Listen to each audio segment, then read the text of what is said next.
Yo, what's going on today, guys? Scoob coming at you with a video guide for Thor. This is how to play Thor like a Grandmaster.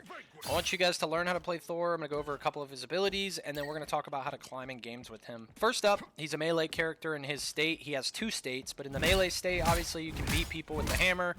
If you right-click, you throw his hammer. So it's about 20 meters, which is pretty far. You can tag people a long way with that. Then he has a shift ability, which can grab people. And if you're, one thing to note about Thor, if your hammer is blue, so after you shift somebody, your hammer is blue, when you hit him, it immediately refunds a hammer. Up next, you have his bubble. So the way the bubble works is, if I burn all my hammers, excuse me, if I bubble, every person in the bubble gives me a hammer, and if I melee somebody, it refunds one. Currently, to my mouse 5 button, I've bound the awaken state. It might be F for you guys. I don't know what it is on console. But he awakens and he throws lightning and he does tons of damage. You need 3 hammers, obviously 3 white hammers that you see on the main screen to be able to awaken. So if you don't have 3 up, like if you kill this guy and you have one that's charging, you cannot go awaken. And it'll be red down at the bottom. So his play cycle can be, he's a little different depending on how you want to play him, but I like to awaken, do tons of damage, right? Drop a bubble, and then be able to awaken immediately again, because this is like his highest DPS output. Depending on the comp they're running, you might not be able to stand there and just do that, so you do have to be aware of like what they have. You might have to play more of like a hit and run play style where you're on the high ground and maybe you drop down on somebody and you pull them into your team, you know, do some damage, and then bounce out. And then last but not least, his ultimate. You float in the air, you can control how high or low you go, and when you drop, you do tons of AoE damage. I am not the best Thor, so you're going to see me make a lot of misplays, but we'll talk about some things I do right, some things I do wrong. They're rocking double flyers, which was unfortunate for me, but I will be trying to focus. I just dashed the Strange in there to try and box him out, but I couldn't do it.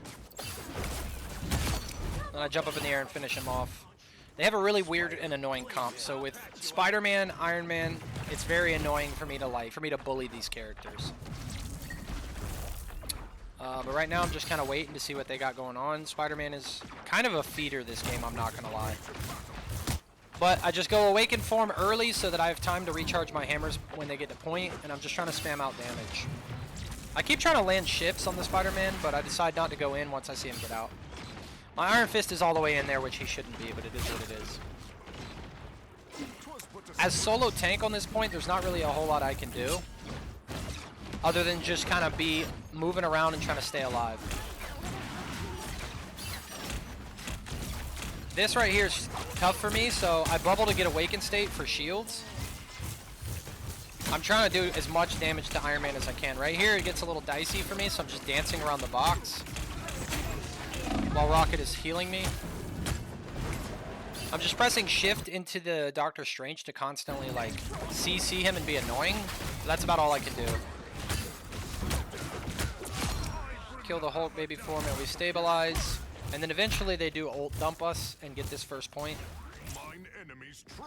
But in order to stay alive, obviously you do need good healers, but you do need to be able to try to go to cover and just play around cover and be annoying and just touch when you can. And right there I for sure thought I was cooked, but my healers are goated and they kept me up, which is nice.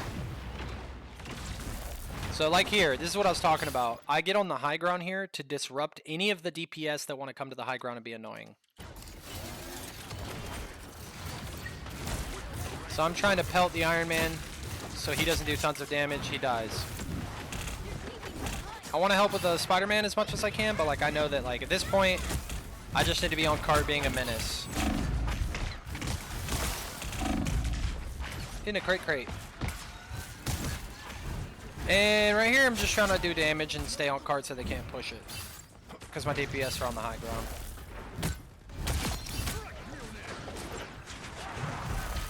The Strange goes behind. I was just body blocking him with my ult. I actually go through the portal and then choose not to take it for some reason, which is a giant throw. But now I'm behind.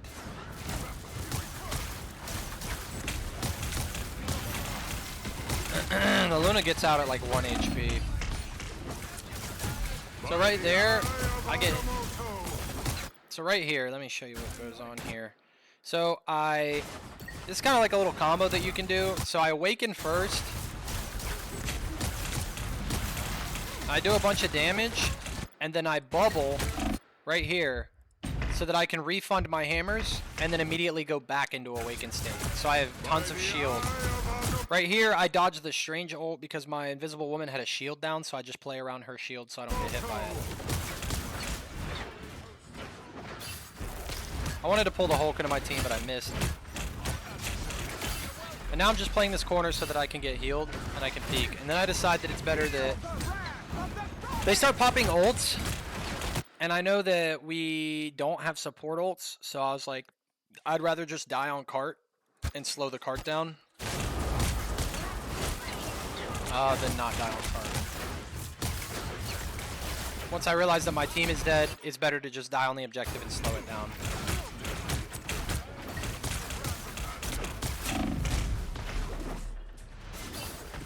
So, yeah, I mean, if you're going to die and you know the fight's lost, don't try to get out if they can catch you. I mean, if they can't catch you and you can get out, then that's better. But if you can't get out and you know you're going to get caught, don't stagger yourself because it's just going to be way worse. It's better to just go in and die on cart than not. So right here, we're going for a touch. I go for an ult. I think every single ult I have, Bruno Snow ults, except for one. So, I mean, we just have tons of ults, and we're just cooking up at this point. And that's the first round. Pop Awaken early. Well, first I try to go after the Spider-Man. I don't think I hit the Spider-Man with a charge once in this game. But he's feeding, so it's fine. So I Awaken, and then I just spam out. And the Moon Knight dies before he even really realizes how much damage he's taking. The Moon Knight gets rezzed, and we are technically both still even now because the Spider-Man is back and our teammate got rezzed. I was trying to find a way to get in there and take space, but I decide that the Strange is low enough to keep going on him. I didn't charge that up enough. If you want to get on the high ground, you gotta like actually charge it, and I didn't. I didn't want to completely go in there because I was afraid of getting hard CC'd by their healers. But we do lose this fight because they do get to walk out. I'm trying to kite back, but I get pulled in by Spider-Man, and then I'm kind of just cooked. I do get a nice little piece out, but I just dash out. I should have dashed out way earlier, but right here I'm walking up. I'm trying to use natural cover in front of me so that I don't take a bunch of spam damage, because obviously Thor doesn't have a shield. So I dash to the left to get to the next cover. I scare the Moon Knight away. He ults. I check to see if my team gets killed by it. Nobody gets killed by it. I look to take a little bit more aggressive space. I see Strange. And then I decide I'm already past Strange, so I'm going to pop my Awakening and just start pelting the back line because Strange isn't there to shield them. And now my team is just dumbing out with the space I created because I shoved all of them into a room. So I bubble to get my shields back so I can Awaken again. I kill the Strange. The Luna pops ult way too late to try and touch. This is a turbo throw. You don't ever want to do this. And it doesn't even save her Mantis, so her Mantis dies. And then we just kill the Luna and we cap point. Bully the Strange every chance I get. Every time you play Thor, you should just bully Doctor Strange. Unless he has a Hulk team up, and in which case he can do tons of damage to you with his E. But if he doesn't, I'm just looking to bully him and be annoying and keep him off the front of the payload. What ends up happening here is a little bit unfortunate. So we actually end up losing this game because of the mistake that I and my DPS make right here. We only had to push it right here to the corner. So the game, and I want to stress this enough, the game oftentimes comes down to who has better ult usage, right? For this, I knew that their Luna had ult, and I knew that she would be able to save the team with her ult. I knew Mantis did not have ult. I was going to try and use my Thor ability, my Thor ultimate, to bait out the Luna ult. I was going to go in super deep on the Luna, use my ult. I died. I respawned with Rocket Beacon, but my Storm did not know that I respawned. So he immediately just pops his ult. But I knew that it was going to get stomped out by Luna ult. I am ready to put on a show. So he pops ult, and then the Luna stops his ult with hers. So now I go in here and I farm my ult. And I immediately popped mine because I thought Luna ult would have ended by the time I cast this. I was incorrect. And I threw the fight and the game by popping my ult too early. Because Luna ult is still going. That right there lost us the game. Both of us just wasted both of our ults. And yeah, I felt like a big silly. So lesson learned, ult usage is the most important thing in the game. You have to be able to ult track in this game. You can't just randomly throw your ult out there and expect it to win. Because the game is actually if it's a close match, if the matchmaking is even, the game is actually balanced in a way to where like whoever has the better ult usage wins the game. That's just how it is. So a general rule of thumb is if you have one or more picks, the fight is already won. You don't need an ult unless they have an ult that keeps the fight going for some reason. Like they have some sort of Luna ult or something. And in which case, after that, maybe you would want to ult. But it's just basically a turn-based game in that aspect. And unfortunately in this game, my knowledge of how long Thor's ult is like lasts in the air and how long Luna's ult lasts cost me the game. If I would have waited maybe another 2 or 3 seconds before popping my ult, we just win the game. So big throw on my part, but educational takeaway for me there is now I know, now I know what not to do in my future games. I hope you guys learned something from this game. If not, I'll make another guide. Tell me in the comments below what you guys want to see in the next video. And yeah, until then, peace.